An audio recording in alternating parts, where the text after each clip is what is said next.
During the late 1800s and early 1900s, a notable man by the name of J.P. Morgan emerged as a prominent figure in a world marked by towering fortunes and mighty empires. His name echoed in the finance world and shaped the destiny of nations. His name was J.P. Morgan, and his story is one of wealth, influence, and the incredible power of one individual to change the course of history. J.P. Morgan was born into a wealthy family. His father, Junius Morgan, was also a successful banker, and he taught young Pierpont, as he was called back then, about the world of finance from a young age. Pierpont learned the importance of money and how to use it wisely. As he grew older, Pierpont Morgan started working in his father's banking business. He showed exceptional skills and quickly became known for his intelligence and understanding of the financial world.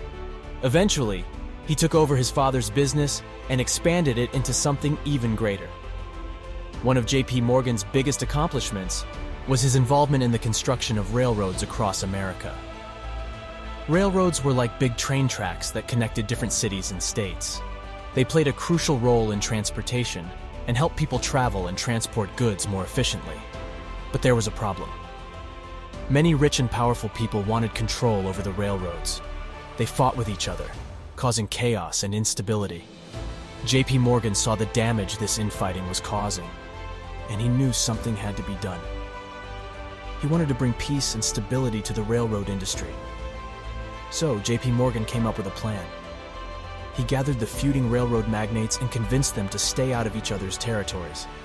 This landmark agreement became known as the Corsair Pact. It was a significant victory for Morgan and brought a sense of order to the chaotic industry. For his role in brokering this important agreement, Morgan was generously rewarded. He received a commission of $100,000, which was a significant sum of money in those days. On top of that, he made $1 million profit from his investments in railroads. Overnight, J.P. Morgan's wealth more than doubled, and he became even more influential in the business world.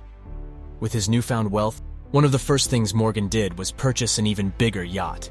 He named it the Corsair II in honor of the landmark agreement he helped create. The Corsair II was a magnificent yacht equipped with luxurious features like real fireplaces, fine china, oak paneling, full-size tubs, and central heating. It was a symbol of Morgan's success and his desire for a luxurious escape from his busy life as a banker. However, maintaining such a grand yacht came at a hefty cost of $100,000 a year. While J.P. Morgan enjoyed his extravagant lifestyle, the country was facing a significant crisis known as the Gold Panic of 1893. At that time, the US dollar was tied to the gold standard, which meant anyone could convert their paper money into physical gold.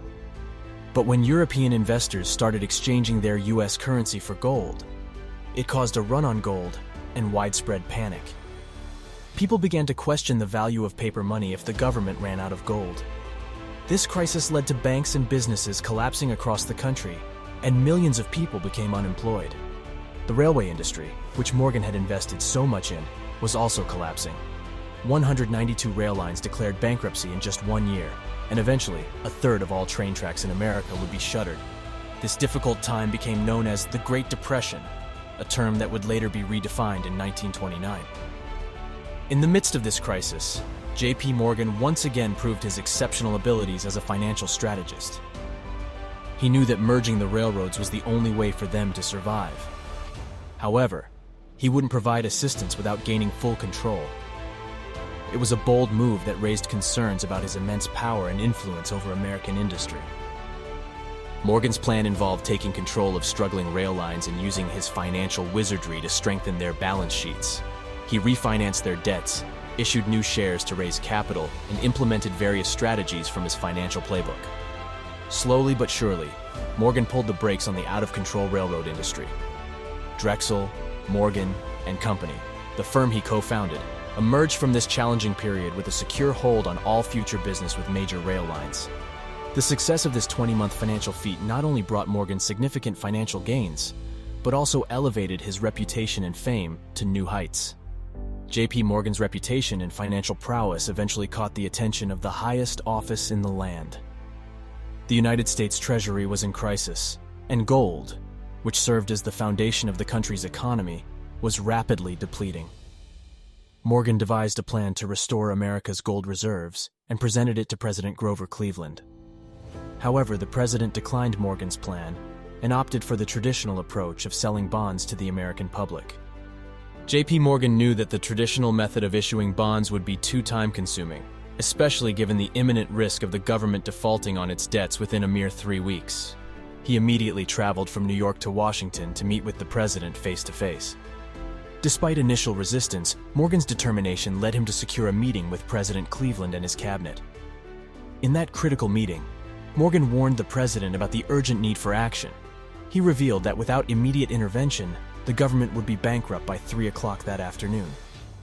Feeling the weight of the crisis, President Cleveland asked Morgan if he had any suggestions. Morgan proposed a syndicate of U.S. and European investors who could work together to invest gold back into the government's coffers. In a cunning move, Morgan found an old loophole in a Civil War law that allowed the Treasury to purchase gold from his private syndicate. This proved to be a valuable solution to the Treasury's dwindling reserves and helped to plug the leak. In addition, the president's administration was able to bypass Congress thanks to this clever maneuver. Recognizing the gravity of the situation, President Cleveland reluctantly agreed to work with Morgan's syndicate. In a remarkable turn of events, the private sale of government gold bonds was completed within 22 minutes in New York City and 2 hours in London. The disaster was averted, and J.P. Morgan had successfully bailed out the United States government, rescuing the country from the brink of collapse and restoring faith in the American economy. However, while Morgan's actions were crucial in stabilizing the economy, questions arose about his motives. He profited handsomely from the transaction, raising concerns about whether he was driven more by personal gain than patriotism. Some wondered if one man should hold so much power and influence over the country's financial system. As Morgan's power and influence continued to grow, he faced opposition and criticism. In 1901, he made headlines when he purchased Carnegie Steel, owned by Andrew Carnegie, for a record-breaking $480 million.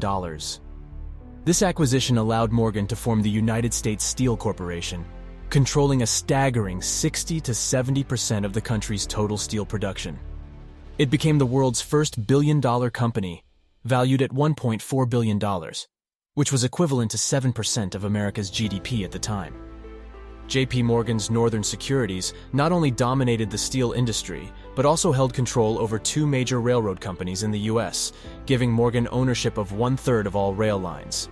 This was a significant amount, considering that the railroad industry made up 60% of the country's stock market capitalization at the time.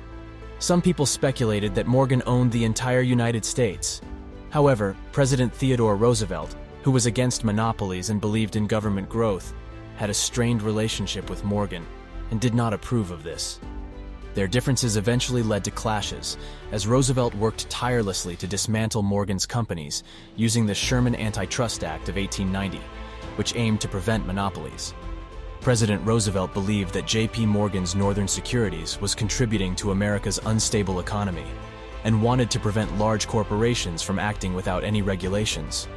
Without consulting his cabinet, Roosevelt publicly announced an investigation into Northern Securities under antitrust laws. Despite Morgan's objections, Roosevelt stood his ground, and Northern Securities was ultimately broken up in 1904 after the Supreme Court rejected Morgan's appeal. Morgan resented the government's intervention in big business. In 1907, the nation faced yet another severe financial crisis. The stock market crashed, causing panic and chaos. People rushed to withdraw their money from banks, fearing a complete collapse of the financial system. It was a time of uncertainty and desperation. Once again, J.P. Morgan was called upon to save the day. During the financial crisis, the public was withdrawing money from banks due to panic. President Roosevelt turned to John Pierpont Morgan for help, who was seen as the only person capable of solving the problem. Roosevelt's administration provided $25 million of government funds to Morgan for his assistance. John D. Rockefeller also offered half of his personal fortune to Morgan to aid in saving the country from a depression. Morgan used his influence and expertise to gather the leaders of the major banks and trusts in his private library.